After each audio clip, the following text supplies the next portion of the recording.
Nano is one of the most unique cryptocurrencies in the space. It uses its own novel data structure called the block lattice, and is one of the few crypto to provide feeless transactions.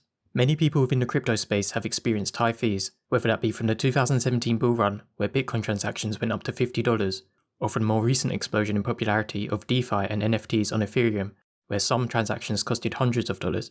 So cryptocurrency with no fees is something that should be highly appealing to many people. However, Nano is only at rank 220 on CoinGecko at the time I'm recording this video.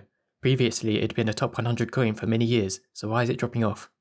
In this video I'll go through how Nano is designed to see if there's a reason for the drop off. Other than being feeless, Nano's other big aim is to be the fastest cryptocurrency. To achieve this, it had to use something that wasn't a blockchain. Blockchains only have one tip on the graph where new blocks can be attached. This means that if you want to add many small blocks really quickly, like Nano does, it can cause problems with many accidental forks due to nodes not being 100% in sync. This meant they needed to find a new data structure where there were multiple tips for new transactions to attach to without causing forks. This is where they came up with the block lattice. The block lattice is a data structure where each address has its own blockchain, and the blockchains link together when a transaction is sent between two addresses. Only the owner of an address is able to update their own blockchain. As each address has its own blockchain, it means that each address has a valid tip to add new transactions to without causing a fork. This means the big advantage of using a block lattice is that many blocks can be added to the ledger in parallel. However, a disadvantage is that each transaction requires two entries on the block lattice, one on the sender's blockchain and the other on the receiver's blockchain. The other issue is that it can no longer use the same consensus method as Bitcoin of having the longest chain wins. As there are now many chains, some of which contain very few transactions, it would be easy to attack individual chains if the same consensus method was used. So instead, for consensus, Nano uses a traditional voting model, where each block will go through 2 rounds of voting by nodes for if it should be included in the block lattice.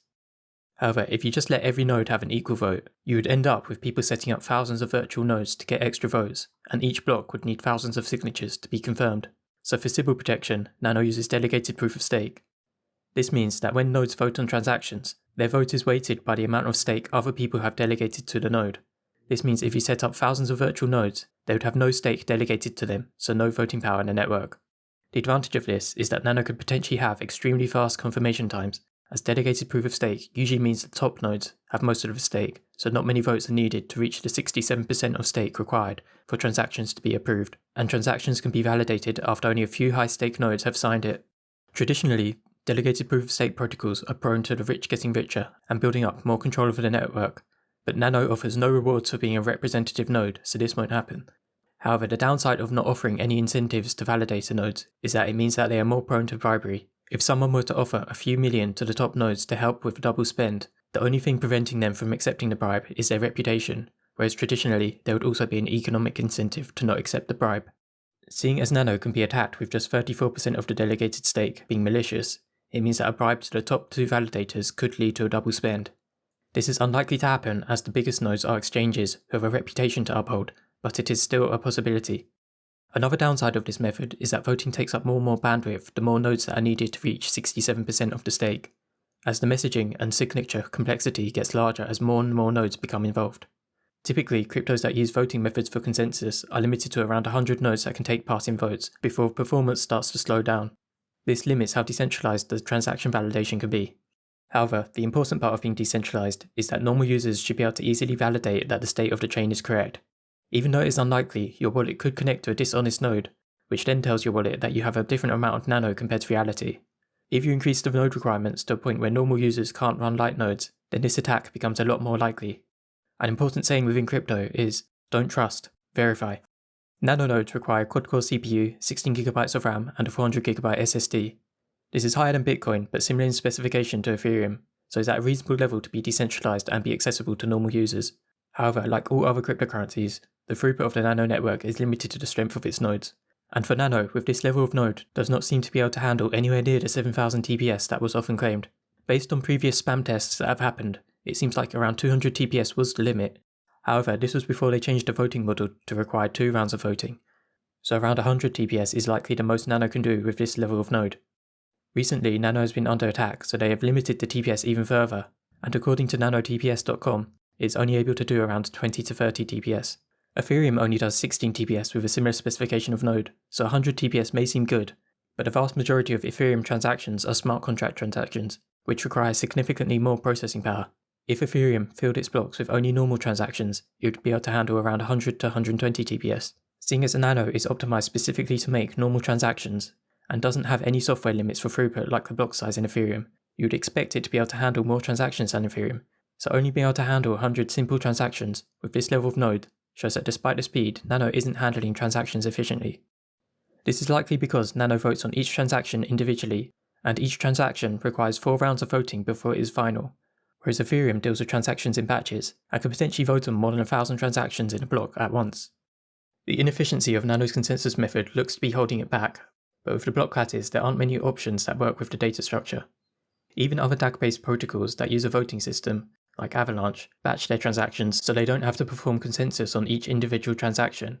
As with Avalanche, the recent transactions all reference each other, so if you confirm the most recent one, you also confirm all the transactions it is referencing.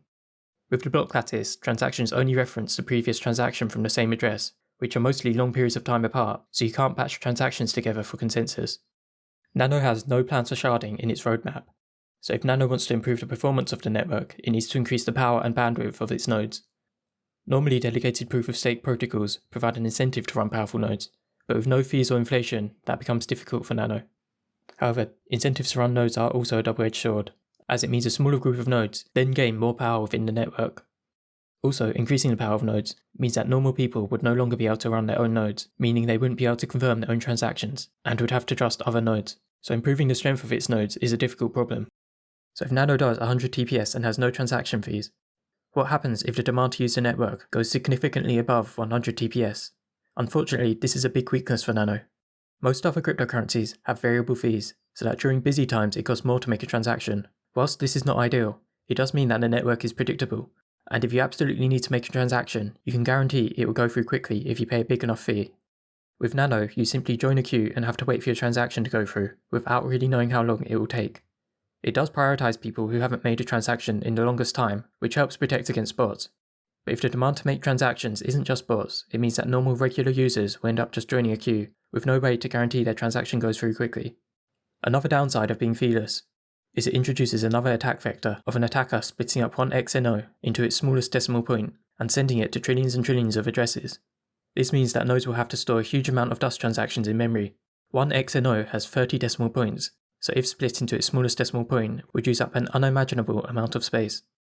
Nano doesn't have anything to prevent this attack, other than limiting the bandwidth of the nodes to 30 TPS, which limits how many of these dust transactions can actually happen. For distribution, Nano is very unique. The Nano Foundation initially minted around 340 million tokens. They kept 7 million for the Foundation's development fund, and distributed the rest from 2015 to 2017 via a capture-based faucet, where if you completed some capture, you got some free Nano. Unfortunately, they ended up shutting down the faucet early after people started abusing it with bots. After they shut down the faucet, they still had 207 million tokens left, which were then sent to a burn address. No more tokens can now be created. On the surface, I really like the approach of distributing via capture, as it would have been one of the fairest ways to distribute tokens, but in reality, the developers really should have known that attackers would find a way to game it. It doesn't look like the capture faucet distributed tokens as well as mining did for Bitcoin, but compared to ICOs or staking, it looks like it ended up doing a decent job. Like all crypto, the whales own a majority, but Nano is much better distributed than most newer tokens, who are owned by a few venture capitalists and the founders, and it's only really older tokens like Bitcoin or Ethereum that have a better distribution than Nano. The biggest weakness for Nano is the funding. The Nano development and research team is not big and they don't have a large budget, so it seems like it will be difficult for them to compete with other projects. It already takes them weeks to work on critical bugs, so they barely have any time to work on improving the protocol. There has also been some naivety from the developers. In the first implementation of Nano, there was no finality. There was also no protection against spam attacks until someone brought down the network, despite the community warning about it many times. Also, Nano has 30 decimal points, meaning they didn't think at all about the memory space when making the decision. So it doesn't seem like they looked into common attacks against digital ledgers before they started building Nano. If Nano wants to achieve its goal of being a feeless global payment system, 100 TPS is not enough. In order to reach the goal, a method of horizontal scaling such as sharding will be needed. However, the major issue is that sharding is very difficult and requires extensive research, and Nano is very different to other cryptocurrencies, so it's unable to simply copy another protocol. With Nano's development and research team being tiny compared to most others, doing the research for sharding will be very difficult. It is a shame, as I like what Nano is aiming to be, a fast, free, decentralized cryptocurrency with no inflation. However, it seems like it is a long way off from the goal, and it will be difficult to reach without significantly more funding. Compared to many coins in the top 100, it has a large, friendly and active community, but with the amount of work needed in order for it to become usable, and the lack of resources it has, it seems like the current ranking on CoinGecko is fair. If you enjoyed this review, please leave a like. I aim to make more videos like this about other cryptocurrencies, so please subscribe if you want to see more. And hopefully I'll see you again in a future video.